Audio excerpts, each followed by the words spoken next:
UPSC materials एक निजी channel है। यह दृष्टि आईएएस का ऑफिशियल चैनल नहीं है। इस वीडियो के समस्त कॉपीराइट अधिकार दृष्टि आईएएस के पास हैं। इन वीडियो को बनाने के लिए छोटी छोटी क्लिप्स का प्रयोग किया गया है। छोटी क्लिप से विकास सर को जज ना करें। जय हिंद, जय भारत। मार्क्स ने कहा कि गरीबी दो प्रकार की होती है।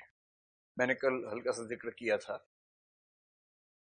एक को बोलता है प्राकृतिक गरीबी या नैसर्गिक गरीबी, नेचुरल पॉवर्टी।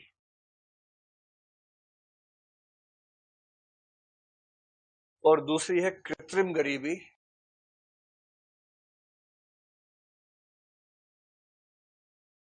या आर्टिफिशियल पॉवर्टी। ये मार्क्सवाद का प्रसिद्ध कंसेप्ट है। तो प्राकृतिक गरीबी का मतलब ये होता है, जैसे अगर आपने मार्क्सवाद की योजना सुनी है तो सबसे पहले एक आदिम साम्यवाद था, प्रिमिटिव कम्युनिज्म। फिर स्लेवरी आ गई, फिर फ्यूडलिज्म यानी सामंतवाद आया, फिर पूंजीवाद, कैपिटलिज्म आ गया। पूंजीवाद के बाद एक क्रांति होगी, क्रांति से समाजवाद या सोशलिज्म आएगा। सोशलिज्म को डिक्टेटरशिप ऑफ प्रोलेटारिएट भी कहते हैं, सर्वहारा की तानाशाही भी कह देते हैं।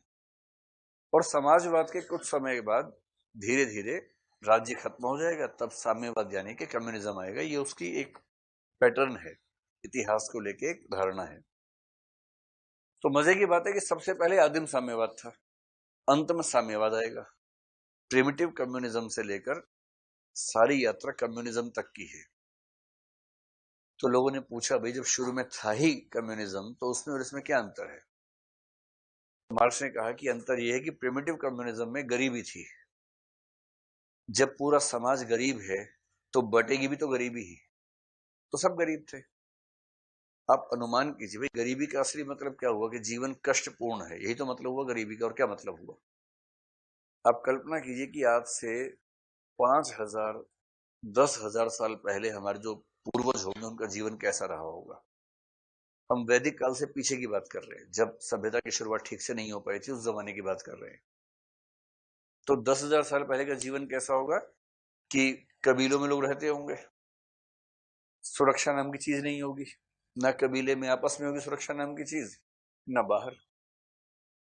भोजन करना है, कृषि का विकास हुआ नहीं है, तो भोजन करना तो क्या करना है, जानवर मार के खाना है, यही तरीका था। या खाद्य का संग्रह करेंगे, खाद्य का संग्रह करने का कोई फल वल दिखा, बड़ा अच्छा लगा, खाया, वो जहरीला था, मर गया आदमी वहीं पर। शिकार करने गए तो शिकार हो गए, ये भी तो होता था। जब आप शिकार करने गए हैं, शेर भी शिकार करने निकला उस समय, दोनों एक साथ निकले हुए एक स्थान पर। आप हिरण के पीछे भाग रहे हैं, शेर आपके पीछे भाग रहा है, तो चांस की बात है कौन पहले किसको पकड़ पाता है। खतरा कितना रहा होगा, हर समय खतरा था। इसको बोलते हैं प्राकृतिक गरीबी, की पूरा समाज गरीब होने को अभिशप्त है। न बिजली है, न पानी की ठीक व्यवस्था है, मतलब कोई व्यवस्था है ही नहीं। आपको हर चीज के लिए बहुत स्ट्रगल करनी पड़ती है। उस समय बिजली का विचार नहीं था, आज विचार है। लेकिन आज जिसके पास बिजली नहीं है, हम बोलेंगे गरीब है, क्योंकि जो आज के मनुष्य की सामान्य स्थिति है वो उसकी तुलना में पीछे है। यही तो बात हुई ना। ठीक वैसे ही उस समय देखते हैं कि जो एक सामान्य जीवन जीने के लिए संसाधन चाहिए वो अगर नहीं है तो व्यक्ति गरीब है। और क्योंकि पूरा समाज ही गरीब था, इसलिए प्राकृतिक गरीबी थी।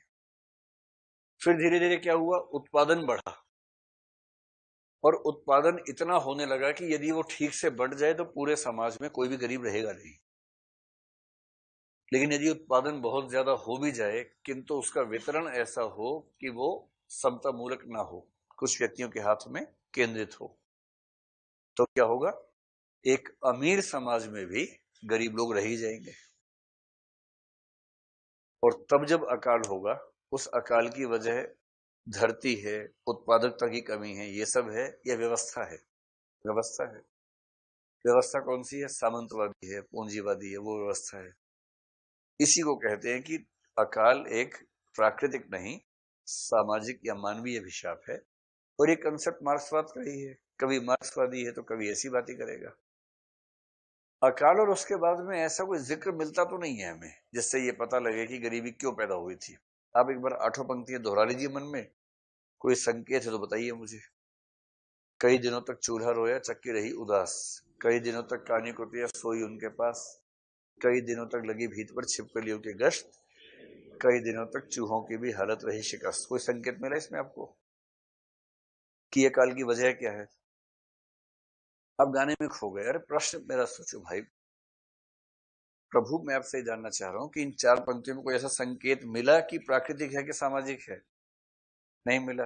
अब अगली 4 गाना नहीं है, ध्यान से समझना है। मतलब गाना है लेकिन साथ में गौर करना है कि संकेत है या नहीं। दाने आए घर के अंदर कई दिनों के बाद, चमक, चमक है नहीं, धुआं उठा आंगन के ऊपर कई दिनों के बाद, चमक उठी घर भर की आंखें कई दिनों के बाद, कौवे ने खुजलाई पाखें कई दिनों के बाद। कोई संकेत है इसमें? कोई संकेत नहीं है। तो कैसे लिखे फिर? तो फिर एक काम कर सकते हैं, एक काम ये कर सकते हैं कि कल एक कविता लिखवाई थी जिसमें राशन की दुकान वाला घपला कर रहा था, उसे बीच में लेके आ जाइए। ठीक है? उसके जो खलनायक है उसका नाम क्या था? राधे। याद है आपको? क्या था उसमें? 2000 टन, हाँ 2000 मन गेहूं आया, 10 गांवों के नाम, खुला चोर बाजार बढ़ा, चोकर चूनी का दाम। वाह, नया तरीका अपनाया है राधे ने इस साल, सरकारी गल्ला चुपके से भेज रहा है नेपाल। बढ़िया है, इस कविता का इस्तेमाल कीजिए। इससे आप समझ पाएंगे कि जब हम उत्पादन का वितरण ठीक से नहीं करते हैं तो उसके बाद अकाल पैदा होता है। तो आप इसका उत्तर लिखने की हालत में हैं या ये वाला कंसेप्ट लिखवाने की जरूरत है आपको? लिख लेंगे आप लोग? थोड़ा बुलंद आवाज में कहिए। क्या बोले हो?